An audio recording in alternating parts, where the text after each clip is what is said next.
Welcome back mga katambalan, mga hot topic and issue pag-usapan natin. Update po tayo kay Barbie Cortez na kung saan nga po nag-post itong si Barbie ng kanyang photos at ito nga po ay para sa event ng close-up. At makikita naman doon sa ibang photo na in-upload ito si Barbie na inaayusan nga po ito at ito naman po ay kuha din sa Abby Beauty and Content Studio saan nga po inaayusan itong si Barbie. At sa isa pang post itong si Barbie kasama naman niya ang kanyang team.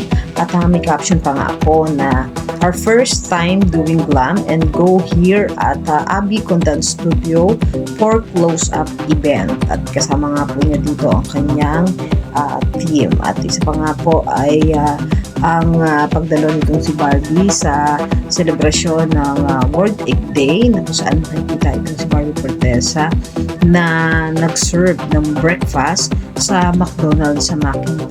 At kasama nga po niya itong sina David Licauco at Alvin Richard. Nakikita naman na napaka-close talaga nitong si Barbie sa kanyang BFF na si Alden. Siyempre kinakiligan naman ng mga fans itong si Barbie at David na muling magkasama nga po sa McDonald's kung saan ay talaga namang makikita yung enjoyment ng tatlo sa pagsuserve nga ng mga food ng McDo at makikita rin doon sa mga post na nag-enjoy din itong si Barbie nang kumain nga ito sa McDonald's. At yan po yung mga update natin ngayon kay Barbie. Kayo mga katambalan, ano masasabi niyo? Mag-comment lang sa comment section at pag-usapan natin. Yan ang mga hot topic and issue dito lamang sa Tambalang GK.